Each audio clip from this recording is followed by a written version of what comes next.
Bonjour, bienvenue à Lumière du Monde, votre émission diocésaine. Marie-Josée avec mon collègue Jasmin, bonjour. Bonjour à toi. Alors, on est dans un cimetière, Saint-Michel-de-Sillery. Oui. Mais pour commencer, on parle de vie.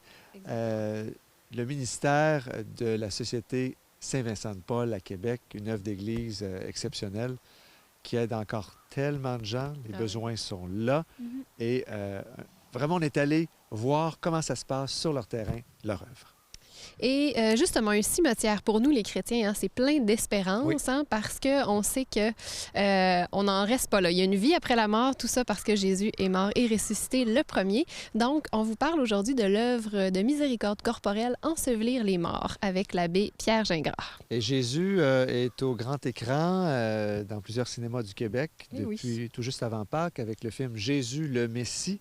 On a demandé au prêtre bibliste Pierre-René Côté d'aller voir le film, de nous en parler. Alors, ce film qui parle de façon comme une fiction de Jésus à l'âge de 7 ans.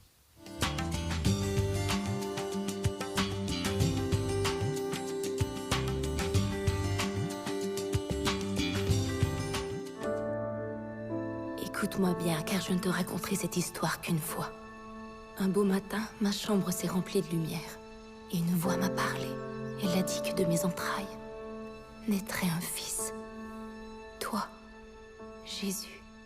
L'Évangile ne nous dit pratiquement rien de l'enfance de Jésus, et ce qu'on nous dit en Matthieu et en Luc, c'est venu après la connaissance de la résurrection. Pendant la vie publique de Jésus, on ne sait rien de son enfance.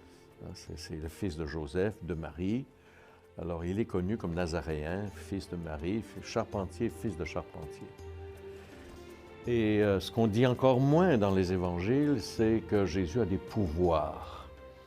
Tous les récits de miracles, dans les synoptiques, dans les évangiles de Matthieu, Marc et Luc, les récits de miracles sont des gestes de puissance, un travail de puissance, alors que chez Jean, ce sont des signes seulement.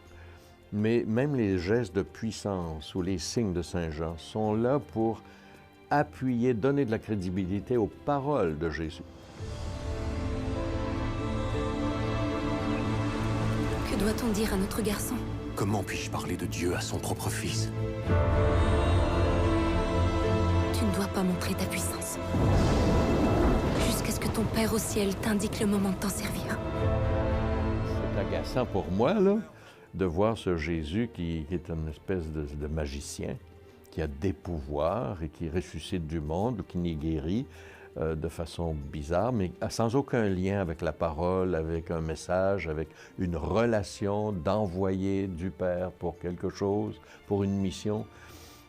Jésus lui-même ne sait pas pourquoi il fait ça, puis Marie va même lui dire « Garde tes pouvoirs jusqu'à ce que ton Père te dise de t'en servir. » Ah bon, comme si...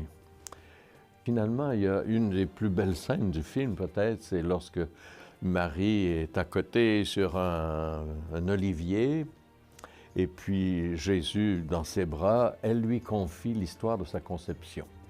Comment l'ange est apparu, la lumière est apparue, puis finalement, il lui dit « Tu es le Fils de Dieu.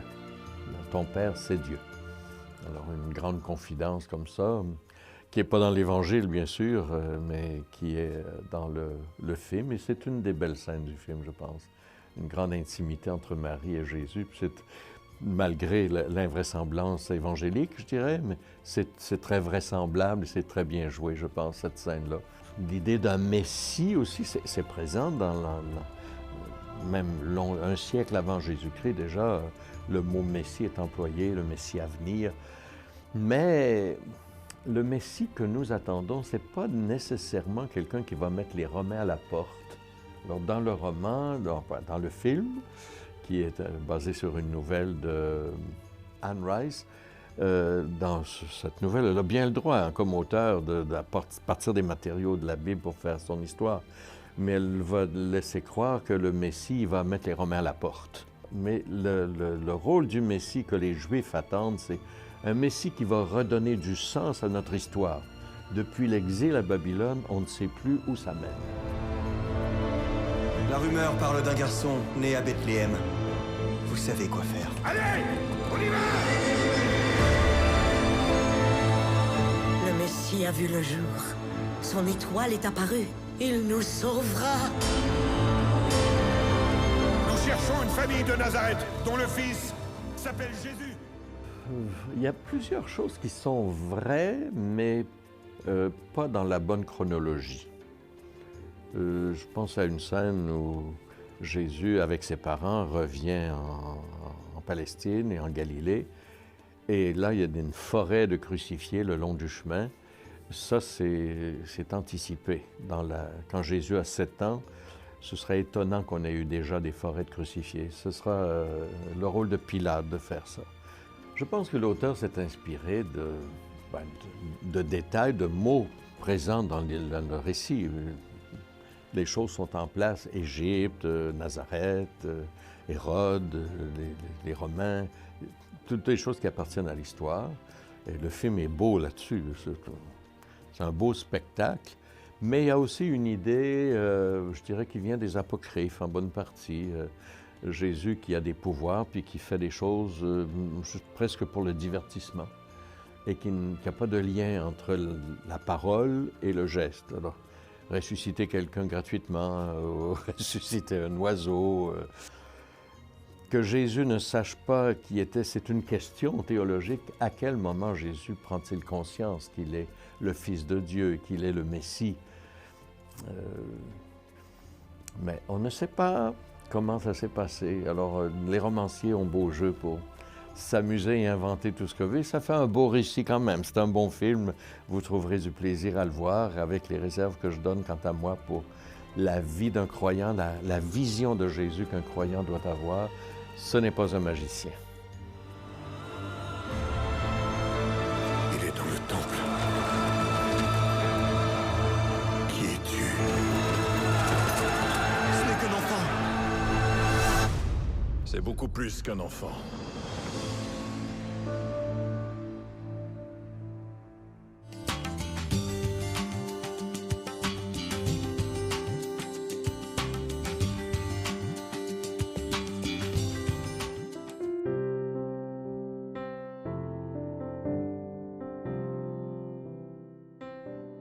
Alors, la Société Saint-Vincent-de-Paul a été fondée à Paris le 23 avril 1833 par Frédéric Ozanam, qui a été, d'une certaine façon, impressionné par la pauvreté de son milieu et surtout qui a été comme mis au défi par des jeunes parce qu'il était à la Sorbonne, à Paris, et on lui disait « Qu'est-ce que l'Église fait pour les pauvres? » Alors, ils ont résolu de fonder ce qui s'est appelé au début une conférence de charité, qui est devenue plus tard, parce qu'il y avait un de leurs membres qui était un dévot de Saint-Vincent-de-Paul. Ils ont pris le patron comme Saint-Vincent-de-Paul, ça s'appelait la conférence Saint-Vincent-de-Paul et plus tard la Société Saint-Vincent-de-Paul.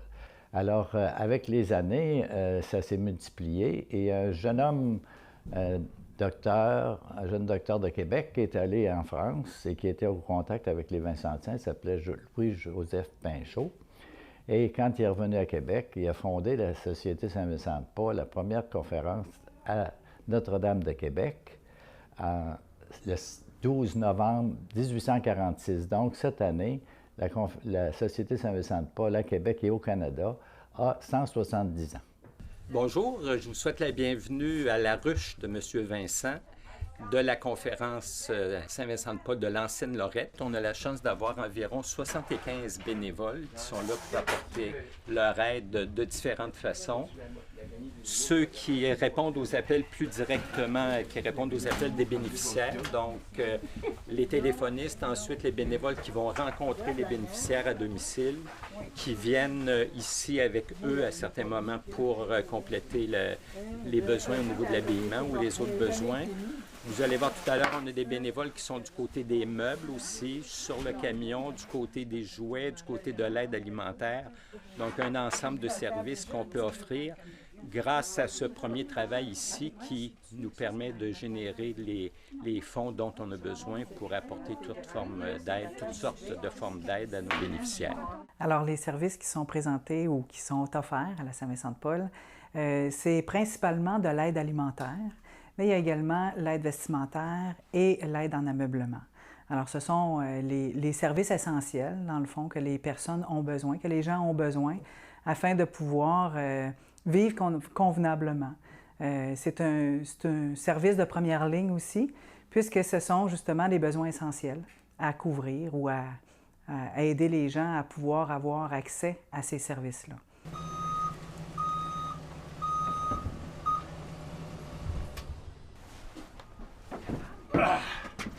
Un peu, là. Oui, il est pesant. Mais il est tout en bois plein, c'est un beau meuble, un super beau meuble. Hein? Bon, les meubles qu'on va chercher, qu'on ramène, ils servent aux familles qu'on aide. Donc, les familles vraiment dans le besoin, on leur donne. Ou on les vend très, très peu cher, mais en général, on leur donne. Laveuse, sécheuse, ou que ce soit un meublement pour une chambre ou une salle à dîner. Mais le gros des meubles qu'on recueille sont vendus parce que notre besoin d'aide est beaucoup en argent. Pour l'épicerie, pour les semaines de vacances l'été, là, dans des loisirs municipaux, ça sert aussi pour l'entrée scolaire. Fait que les paniers de Noël aussi. On travaille assez fort sur le camion, mais on est prêt à forcer parce que ça rapporte à nos familles locales. Puis ça l'aide, on aide aussi même des fois d'autres Saint-Vincent-de-Paul. Puis ça nous fait plaisir de le faire. Oui, votre 22-31? Oui, moi c'est l'appartement. C'est pas l'appartement. Il y a quand même un programme qui est, tantôt je n'ai pas parlé, mais qui est un programme qui s'appelle Solidarité Partage, qui permet d'avoir des petits prêts. Et ces personnes-là doivent rembourser lorsqu'ils le peuvent, mais assez spécialement, c'est que ces prêts-là sont généralement tout remboursés. Alors, on a aussi un programme qui s'appelle le programme Opération Bonne Mine, qui vient en aide aux familles, aux enfants surtout, aux enfants de familles défavorisées, pour leur permettre d'avoir une aide à la rentrée scolaire. Et il y a aussi des bourses de persévérance qui sont avec ce programme-là. Les bourses de persévérance, ce sont vraiment pour des enfants qui ont eu des difficultés académiques, mais aussi des difficultés comportementales.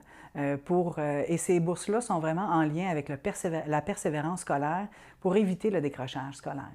Et on a également la possibilité de pouvoir remettre des ordinateurs portables grâce à un partenariat avec l'Université du Québec. Dans 4 conteneurs qu'on a à différents endroits dans l'Ancienne-Lorette, on reçoit les articles usagés que les gens de l'Ancienne-Lorette nous donnent, vêtements, articles de cuisine, volumes de lecture, bijoux et j'en passe, des chaussures aussi. Donc, s'il y a 3 matins par semaine où un bon groupe de bénévoles se retrouve pour fouiller dans les sacs qu'on reçoit et faire le tri des articles qui sont utilisables, qui sont encore utilisables, qui sont propres pour être remis en vente. Le deuxième programme complémentaire que l'on a, c'est le programme des roulottes. Les roulottes, le Marginal et la Bohème. Les deux ont 2 objectifs différents. La Bohème est beaucoup plus à titre préventif dans les parcs de certains arrondissements de la Ville de Québec. Et elle est là elle a une présence auprès des jeunes pour faire de la prévention, puis aussi permettre d'avoir une certaine sécurité dans les parcs. La deuxième roulotte est la Marginale. La Marginale, bon, évidemment, cette roulotte-là va plus en Haute-Ville, Basse-Ville, 3 fois semaine, et se déplace avec des repas et des sacs de dépannage, de nourriture.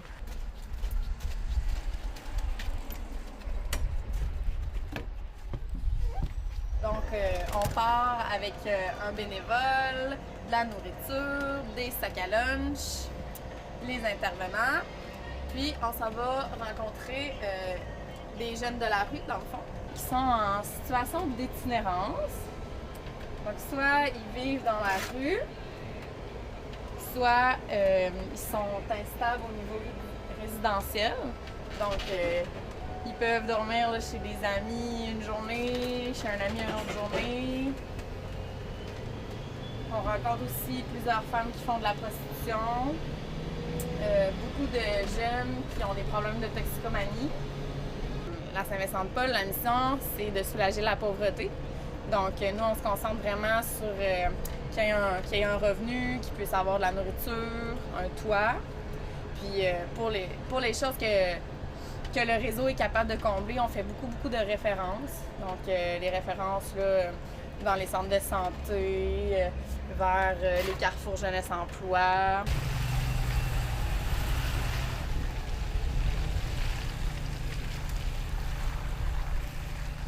La clientèle de la Saint-Vincent-de-Paul, ce sont des personnes qui sont très diversifiées, effectivement, autant des jeunes que des enfants, que des adultes, particulièrement des adultes seuls. Alors, une personne qui se retrouve seule, n'a pas de réseau social autour de elle, a beaucoup de difficultés aussi lorsqu'elle a une problématique, elle n'a pas personne vers qui elle peut se tourner.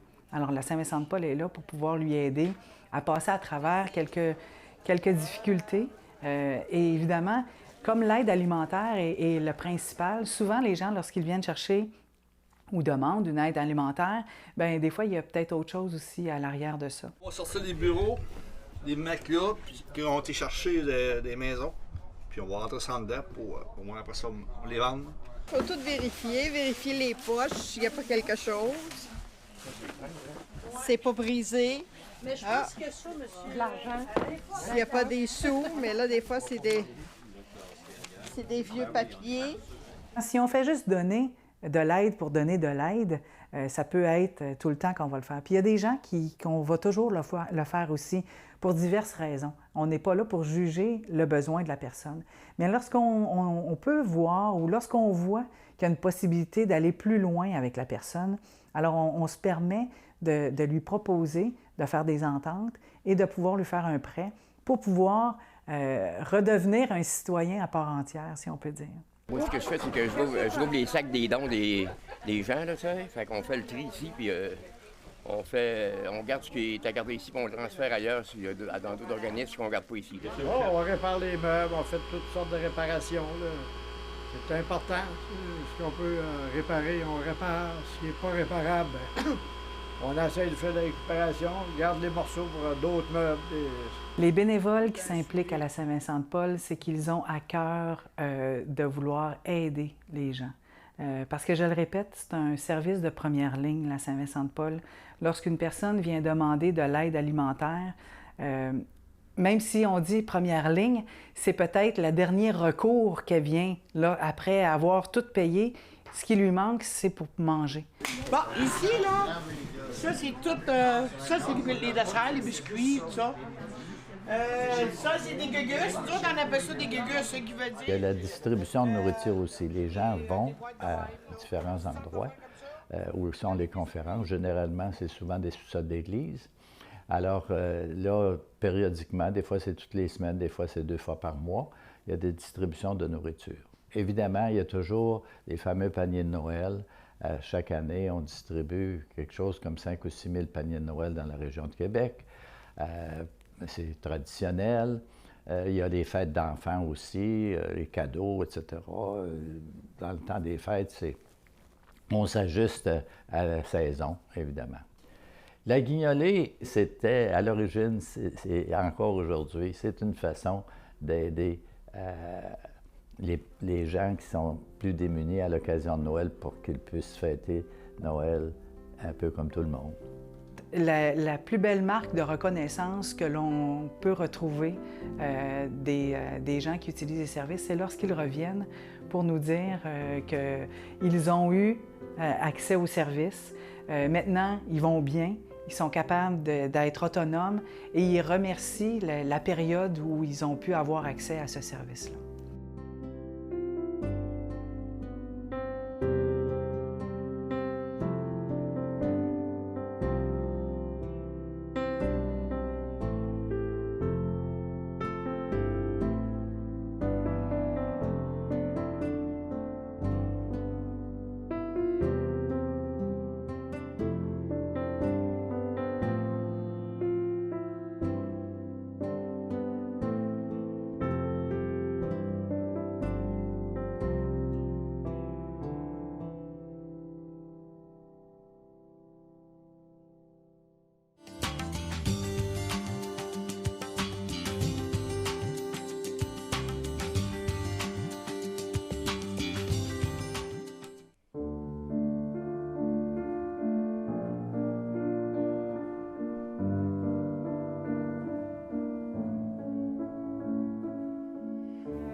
Nous poursuivons notre réflexion sur les œuvres de miséricorde.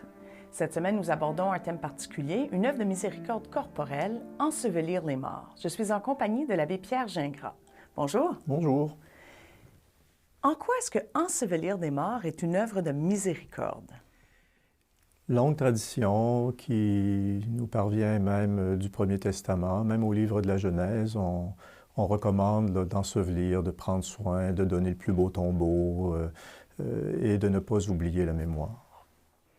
Jésus lui-même a quand même toute une relation avec les morts, avec cette pratique d'ensevelir les morts. Qu'est-ce qu'on apprend sur les rites ou sur, pas tellement sur les rites, mais sur l'intention et l'attention et l'attitude qu'on doit prendre envers les corps? Si on regarde juste l'après-mort de Jésus, où on réclame le corps, hein, Nicodème se rend avec Joseph d'Arimathie près de Pilate pour avoir la permission de descendre le corps de la croix.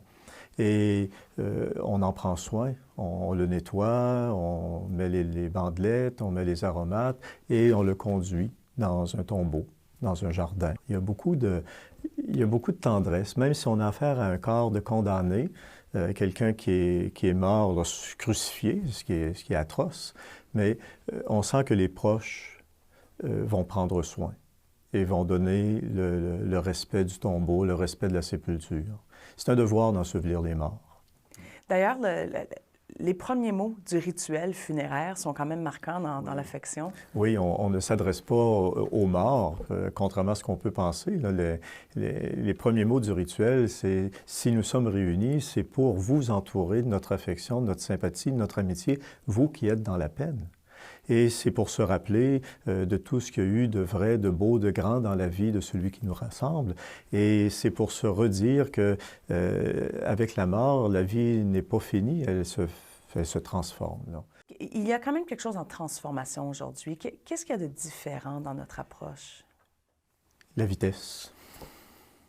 Aujourd'hui, on vit dans un monde pressé. Et le manque de temps, le manque de congés, le manque fait que les rites funéraires se déroulent tellement rapidement. Quelqu'un meurt, puis quelques jours après, tout est fait. Et souvent, c'est le samedi, parce que d'abord, les familles sont plus petites. On craint de se retrouver avec peu de monde. Alors là, c'est le samedi qui devient la journée de rencontre. On a peur de la mort. Hein? On est une société, on la farde, la mort, on ne veut pas en entendre parler. Le corps vieillissant, on n'admet pas ça. Et combien d'autres choses là, qui entourent. Il faut rester éternellement jeune, il faut rester éternellement en forme. Alors quand la mort arrive, il y a comme un constat d'échec. Même si, comme chrétien, on sait qu'il y a la résurrection qui nous attend, le passage à la vie tout autre, mais on est confronté un peu là, à ces mentalités là, d'éternelle jeunesse et puis de prolongement de la vie. Alors, la mort arrive vraiment comme une blessure ou quelque chose qui nous heurte et on fait ça vite. Moi, j'ai perdu mon papa, ma maman, puis on a pris le temps de faire ça. Ça fait toujours mal. Mais le fait de prendre le temps, ça nous aide dans le processus de deuil. Et le fait aussi que ce soit de déposer le corps au cimetière ou encore l'urne funéraire au columbarium, on sait qu'il y a un lieu où on peut retourner. Moi, combien de fois je suis allé au cimetière pour parler à papa, à maman, pour se rappeler, pour me rappeler des beaux moments. En prenant une marche, par exemple, l'été, les cimetières, ce sont de magnifiques jardins. Hein, c'est des parcs là, tout à fait extraordinaires. Et on va là pour se rappeler. On y va faire mémoire, mais en quoi est-ce que la tombe, le cimetière, nous ouvre aussi sur l'espérance? Il y a une magnifique prière quand on va déposer un corps au cimetière là, qui nous fait dire, bon, Seigneur Jésus, toi qui as reposé 3 jours en terre, en tout cas depuis ce moment-là, la tombe des chrétiens, la tombe des hommes est devenue pour les croyants un signe d'espérance en la résurrection. Alors, on sait que cette déposition du corps n'est pas le dernier acte. Le dernier mot de la vie, ce n'est pas la mort, comme on dit souvent, c'est la résurrection. Je réfère souvent, à l'occasion de présidence de funérailles, au texte de Job. Alors, je voudrais qu'on écrive ce que je veux dire, que mes paroles soient sculptées, gravées dans la pierre. Je sais, moi, que mon libérateur est vivant et qu'à la fin, il se dressera sur la poussière des morts. Avec mes yeux de chair, je le verrai. Et quand mes yeux le regarderont, il ne se détournera pas. C'est tout à fait magnifique, ça. Merci. Bienvenue.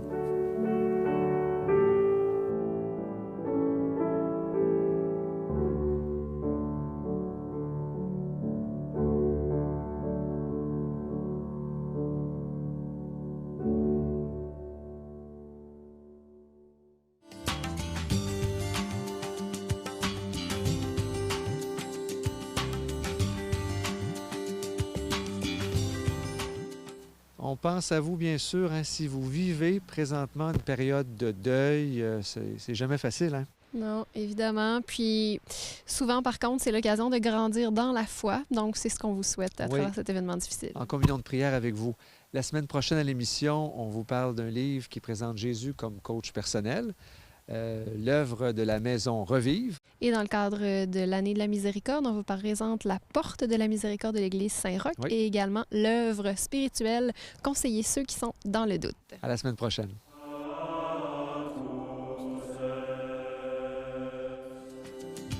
Chaque semaine à l'émission Lumière du Monde, on vous témoigne des signes de la vitalité de votre Église catholique de Québec. Par des rencontres, des reportages, on explore avec vous la pertinence du message chrétien pour aujourd'hui. C'est un éclairage nouveau sur le monde auquel vous êtes tous et toutes conviés. Soyez des nôtres.